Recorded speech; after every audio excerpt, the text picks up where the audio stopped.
Bom dia, mais uma manhã com Deus, priorizando a palavra de Deus. E nesta manhã do dia 22 de janeiro, nós vamos meditar de Êxodo, do capítulo 21 ao capítulo 24.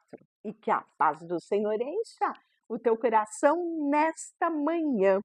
Então, aqui nós vamos falar a respeito das leis acerca dos servos e dos homicidas.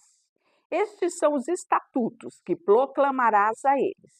Se acampares, se comprares escravo hebreu, ele te servirá por 6 anos, mas no 7º terá sua liberdade de graça. Se ele veio sozinho, sairá sozinho. Se ele veio casado, então sua mulher sairá com ele. E se seu senhor lhe tiver dado uma mulher, e esta lhe tiver dado filhos, filhas, mulheres, e os filhos dela pertencerão ao seu senhor, e ele sairá sozinho. Mas se este escravo afirmar: eu amo o meu senhor, e a minha mulher e os meus filhos, e não quero a liberdade, então o seu senhor levará ele perante os juízes e o encostará na porta e no batente da porta e lhe furará a orelha com uma agulha grossa, tornando-o escravo para sempre. Se um homem vender sua filha como escrava, ela não terá liberdade como os escravos. Se ela não agradar ao seu senhor a ponto dele não a querer mais, então permitirá que ela seja resgatada. Não poderá vendê-la para um povo estrangeiro, por ter sido desleal para com ela. Mas se a entregá-la por mulher ao seu filho, dará a ela o direito de uma filha. Mas se tomar outra mulher, não poderá diminuir o mantimento, a roupa, nem os direitos conjugais da primeira. Caso ele não cumpra essas 3 obrigações, ela será libertada de graça. Quem ferir um homem, levando à morte, certamente será morto. Se, porém, não for algo planejado, mas Deus o permitiu, então te designarei um lugar para onde ele fugirá. No entanto, se alguém matar de propósito seu próximo com traição, terá que tirá-lo até mesmo do meu altar, para que morra. Quem ferir seu pai e a sua mãe, certamente será morto. Quem sequestrar uma pessoa e vendê-la, o mesmo ficar com ela sobre o seu poder, certamente será morto, né? Aqui a gente viu o cárcere privado, o crime, né? Pois bem, quem amaldiçoar o seu pai e a sua mãe, certamente será morto.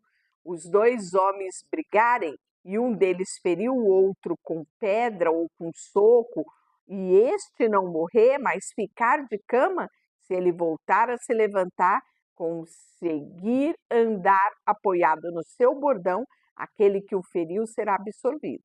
Somente ele pagará o tempo perdido e cuidará para que este seja plenamente curado. Então, aqui nós estamos vendo perdas e danos do nosso direito.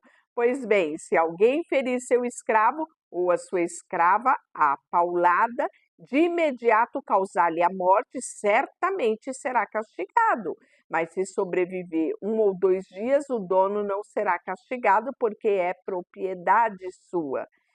Se alguns homens brigarem e um deles ferir uma mulher grávida a ponto da criança sair sem que haja outro dano, responsável certamente será obrigado a fazer indenização, conforme o que lhe exigir o marido da mulher. Ele pagará segundo a decisão dos juízes, mas se causar dano, não, então pagará vida por vida, olho por olho, dente por dente e mão por mão, pé por pé, queimadura por queimadura, ferimento por ferimento, golpe por golpe. Se alguém ferir o olho do seu escravo ou da escrava e o cegar, lhe dará liberdade por causa do olho.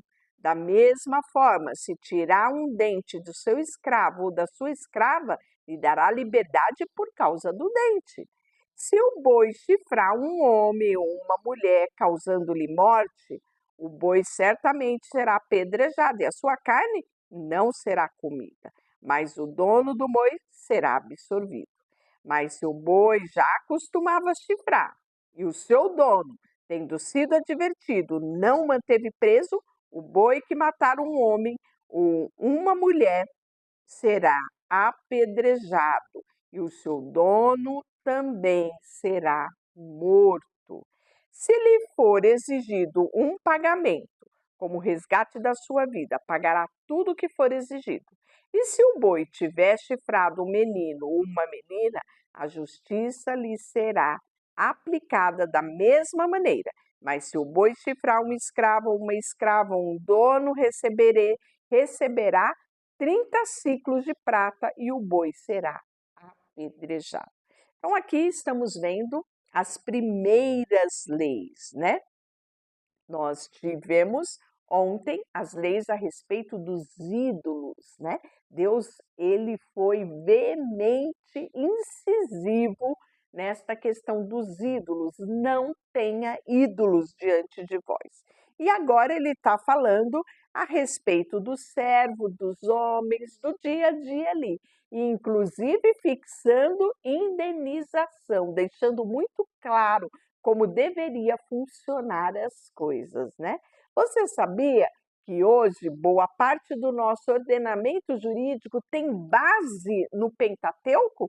Pois bem, é assim. Inclusive, como nós vimos aqui, o direito indenizatório, perdas e danos, né? Inclusive hoje o dano moral tem base aonde? Em Êxodo capítulo 21. Se alguém destampar uma cisterna ou cavar uma cisterna e não tampá-la, e um boi ou uma jumenta cair nela, o dono da cisterna que deixou ela aberta dará indenização, pagando o valor em prata ao dono do animal morto, mas este será seu. E se o boi de alguém ferir mortalmente o boi do seu próximo, eles venderão boi vivo e repartirão entre si o valor da venda quanto ao boi morto. Mas se antes já era conhecido que aquele boi costumava chifrar e o dono não o manteve preso, dará um boi pelo boi morto e ficará com este. Olha só, né? Então, capítulo 22, se alguém roubar um boi, uma ovelha, ou matar ou vender o animal, pagará 5 bois por um boi. Quantas ovelhas por uma ovelha? 4 por uma ovelha.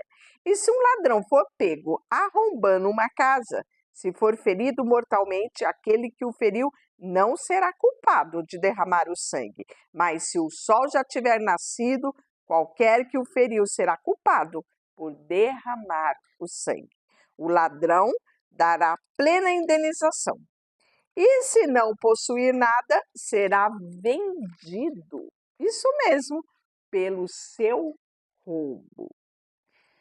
Mas pagará o dobro se o que foi roubado for achado vivo em seu poder, esse seja boi, jumenta, ovelha. E se alguém levar o animal para pastar num campo ou numa vinha e soltá-lo para pastar no campo de uma outra pessoa, deverá indenizar o melhor do seu campo, da sua própria vinha. E se um fogo se alastrar pelo espinheiro e destruir o trigo colhido ou a plantação, o que está no campo, aquele que acendeu o fogo dará plena indenização ao seu próximo, né? Aquele que foi afetado. Se alguém confiar no seu próximo, pedindo para que este o guarde prata objetos para serem guardados, né, objeto valioso, e isso for roubado na sua casa, o ladrão for achado, pagará o dobro. E se o ladrão não for achado, então o dono da casa irá à presença dos juízes para verificar se foi ele quem se apoderou dos bens do próximo. Em toda disputa, seja a respeito de boi, jumento, ovelhas, roupas ou de qualquer coisa perdida que alguém alegue ser sua, e a causa de ambas as partes ser levada diante do juiz. Aquele a quem o juiz condenar pagará o dobro ao seu próximo. E se alguém entregar o jumento, um boi, uma ovelha ou qualquer animal para o seu próximo guardar, e o animal morrer, ou ficar aleijado, ou for levado sem testemunhas, então haverá juramento do Senhor entre ambos, para que, se guardava, não se apropriou de algum bem do seu próximo, e o dono aceitará o juramento e o outro não fará a indenização. E se algum animal que lhe tiver sido roubado, ele indenizará o seu dono, e se tiver sido dilacerado, ele trará como prova e não dará indenização pelo dilacerado. Se alguém pedir emprestado ao próximo algum animal e este for ferido ou morrer na ausência do seu dono, dará plena indenização. E se o dono estiver presente, o outro não dará indenização. E se tiver sido roubado o aluguel, compensará qualquer prejuízo. E aí nós vamos ver as leis a respeito da imoralidade, mas também da idolatria. Veja só, se alguém seduzir uma virgem ainda não comprometida e deitar-se com ela, terá que pagar pelo dote e tomá-la como mulher. Mas se o pai dela recusar terminantemente a entregá-la, o homem pagará em prata o valor do dote da virgem. Não permitirá que uma feiticeira viva. Todo aquele que tiver relações sexuais com um animal, certamente será morto. Quando sacrificar a qualquer outro Deus, não somente ao Senhor, será morto. Não maltratarás o estrangeiro, nem oprimirás, pois foste estrangeiro na terra do Egito. Não tratarás mal nenhuma viúva e nem órfão. E se algum modo os tratarem mal e eles reclamarem a mim, eu certamente ouvirei o seu clamor e a minha ira se acenderá e vos matarei a fio de espada. Vossas mulheres ficarão viúvas e os vossos filhos órfãos. Se emprestares dinheiro a alguém do meu povo, ao pobre que vive perto de ti, não agirás com ele como credor, cobrando juros. Se tomares como penhor o manto do teu próximo, tu o restituirás, e ele antes do pôr do sol, pois é a única coberta que tem, e a roupa do seu corpo, em que ele se deitaria. Portanto, quando clamares a mim, eu o ouvirei, pois sou misericordioso. Não dirás maldição contra juízes, nem maldiçoarás o líder do teu povo. Não adiarás a entrega das ofertas da colheita do teu lagar. Dedicarás a mim o primogênito dos teus filhos, e assim farás com que os teus bois, as tuas ovelhas, as crias ficará com a mãe 7 dias, e no 8º dia tu a entregarás a mim. Sede homem santo para comigo. Portanto, não comais carne de animal despedaçada por fera no campo, elas serão julgada ou jogada para os cães. E aí o 23, nós vamos falar sobre o falso testemunho e a injustiça. Pois bem, naquela época já tinha falso testemunho. E olha como Deus vai tratar isso. Não espalharás falso testemunho, boatos, e nem farás de acordo com o ímpio para ser testemunha injusta. Não te ajuntarás à maioria para fazer mal, e nem darás testemunho em juízo que perverta a justiça para acompanhar a maioria, nem mesmo para favorecer o pobre da sua casa. Se encontrares desgarrado o boi do teu vizinho ou seu jumento, certamente levarás de volta ele. Se vires o jumento de alguém que te odeia caído debaixo da carga, não o deixarás ali, certamente ajudarás a levantá-lo. Não porventura não perverterá o direito do pobre e nem a sua causa. Cuidarás para não fazer falsa acusação. Não matarás o inocente, o justo, pois não justificarei o ímpio. Não aceitarás o suborno. Olha só o que ele diz mais. Para não perverter a causa do pobre, cuidado para não fazer falsas acusações, não matar inocente, justo, pois justificarei o ímpio. Pois não justificarei o ímpio. Não aceitarás o suborno, porque o suborno cega o que tem vista, perverte a palavra do justo. Não oprimas o estrangeiro, pois sabeis como ele se sente, uma vez que fostes estrangeiro na terra do Egito. Semearás a tua terra, recolherás o teu fruto, durará 6 anos, mas no 7º ano deixará descansar a terra sem o cultivo, para que o pobre do povo possa comer e os animais do campo comam do que sobra. Assim farás com a tua vinha e com o teu olival. Trabalharás 6 dias, mas no 7º descansarás, para que o teu boi e o teu jumento descanse, para que o filho da tua escrava e o estrangeiro recupere as forças. Dai atenção a tudo o que vos tenho dito. Nem sequer mencioneis o nome de outros deuses. Nunca se ouça da tua boca o nome deles. E agora, 3 festas no ano que vai ser instituída por Deus, é instituída por Deus e é por estatuto perpétuo. Uma você já sabe, que é a Páscoa, que falamos bastante dela aqui, que significa a passagem, né? E agora nós vamos ver outra. Celebrarás a festa do pão sem fermento, que faz parte ali do ritual da Páscoa.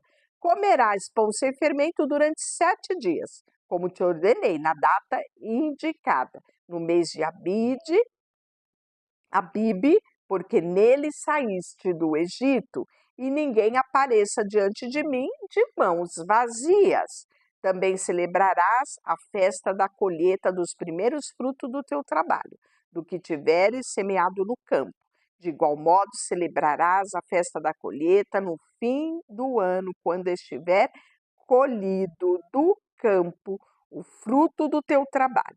Todo homem comparecerá diante do Senhor. E quando ele comparecer diante do Senhor, ele vai fazer o quê? Não oferecerás o sangue do seu sacrifício com pão fermentado. A gordura da minha festa não será deixada por noite para o amanhã seguinte. Levarás à casa do Senhor Deus o melhor das primícias e o fruto da terra, e não cozinharás o cabrito no leite da sua mãe. Eu envio um anjo à tua frente para guardar-te pelo caminho e que conduz ao lugar que preparei a ti. Dá atenção a ele e atenderá a sua voz. Não sejas rebelde contra ele, porque não perdoará a tua rebeldia. Pois nele está o meu nome. Mas se ouvirdes de fato que a voz e fizeres tudo o que eu te disser, então estarei contigo E olha o que ele fala aqui mais, né? Os teus inimigos, os teus adversários, né? Ele te dará vitória, porque o meu anjo irá à tua frente e te fará errar a terra, entrar a terra dos amorreus, heteus, perizeus, cananeus, heveus, jebuseus, e eu os exterminarei. Olha só, não te inclinarás diante dos seus deuses, nem o cultuarás, não imitarás as suas obras. Pelo contrário, derrubarás e destruirás totalmente as suas colunas. E aí, o nosso versículo de hoje é: cultuareis ao Senhor vosso Deus, e ele abençoará o vosso pão, a vossa água, e eu tirarei do meio de vós a enfermidade. Nós vamos meditar nesta promessa que Deus fez ao povo de Israel e que muito nos inspira hoje para buscarmos a Deus estas promessas também, né? Então não deixe de ter esse momento, que é o momento do versículo do dia, que eu faço através do devocional e que está disponível também aqui no Priorizando a Palavra de Deus no YouTube. Eu sempre compartilho também lá no Instagram, também você pode ver no Reels. E aí ele fala: na tua terra não haverá mulher que aborte e nem mulher estéril. Olha a bênção da fertilidade. Enviarei o meu terror diante de ti, pondo em confusão todo o povo cuja terra entrares, e farei que todos os teus inimigos deem as costas e fuga, e saia em fuga. Também enviarei vespa à tua frente, que expulsarão de diante dos heveus, cananeus, heteus. Não os expulsareis num só ano, para que a terra não se torne deserto e os animais selvagens não se multipliquem e te ataquem. Pouco a pouco os expulsarei diante de ti, até que se multipliquem a posse das terras por herança. Fixarei o limite desde o Mar Vermelho até o Mar dos Filisteus, desde o deserto até o rio, pois entregarei nas tuas mãos os moradores desta terra, e tu os expulsarás diante de ti. No 24, nós vamos ver que Moisés, na presença de Deus, sabe aonde? Lá no Monte Sinai, Depois disso, Deus falou a Moisés: subi ao Senhor, tu e Arão, Nadab e Abiú, que eram quem? Os filhos de Arão, né? Próximos sacerdote, linha sacerdotal. E aí, Deus fala assim: e o mais, além dos filhos de Arão, 70 anciões de Israel, e adorai de longe.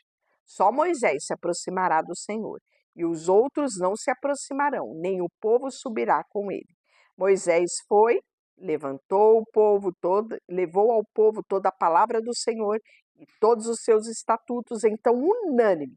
Todo o povo respondeu: faremos tudo o que o Senhor te falou. Então Moisés escreveu toda a palavra do Senhor. De manhã cedo, ao se levantar, Moisés edificou um altar no Monte 12, colunas de pedra, segundo as 12 tribos de Israel, e enviou alguns rapazes israelitas que ofereceram holocausto e sacrifício de bois ao Senhor como sacrifícios pacíficos. Moisés pegou metade do sangue, colocou nas bacias, aspergiu sobre a metade do sobrealtar e também tomou o livro da aliança e leu diante do povo, que então disse: faremos em obediência tudo que o Senhor falou. Então Moisés pegou o sangue e aspergiu sobre o povo, dizendo: este é o sangue da aliança que o Senhor fez convosco a respeito de todas estas coisas, né? E aí Moisés, Arão, Nadab, Abiú e 70 anciões de Israel subiram e viram a Deus de Israel, sobre cujos pés havia algo semelhante a uma calçada de pedras de safira que brilhava como o próprio céu. Mas Deus não se estendeu a mão contra esses israelitas escolhidos. Eles viram a Deus e depois comeram e beberam ali na presença, né, de todo esse momento especial. E depois dessas coisas, o Senhor disse a Moisés: sobe até mim no monte e espera ali, e te darei as tábuas de pedras com a lei e os mandamentos que escrevi, para que ensines a eles. Então, juntamente com Josué, o seu auxiliar, Moisés se levantou e subiu ao monte de Deus. E disse aos anciões: esperai-os aqui até que eu volte. Então, ficarão convosco. Quem tiver alguma questão, dirija-se a eles. E tendo Moisés subido, a nuvem cobriu o monte, e a glória do Senhor repousou sobre o monte Sinai. E a nuvem cobria durante 6 dias. No 7º dia veio a nuvem. Deus chamou a Moisés. Aos olhos dos israelitas e a aparência da sua glória, glória do Senhor do alto do monte, era como fogo que consome. Mas Moisés entrou no meio da nuvem enquanto subia o monte. Moisés esteve no monte 40 dias e 40 noites. Amanhã você vai ver o que aconteceu. Deixa eu orar por você. Senhor, nesta manhã, colocamos diante de Ti o nosso coração, a nossa vida, tudo que temos e tudo que somos. Somos gratos a Ti. E queremos sim que Tu sejas sempre o nosso Deus, o nosso Senhor, o nosso pastor, o nosso baluarte, o nosso rochedo, porque Tu és a melhor coisa que podemos ter aqui nessa terra. Colocamos diante de Ti tudo o que temos e somos, em nome de Jesus. Amém? Deus te abençoe.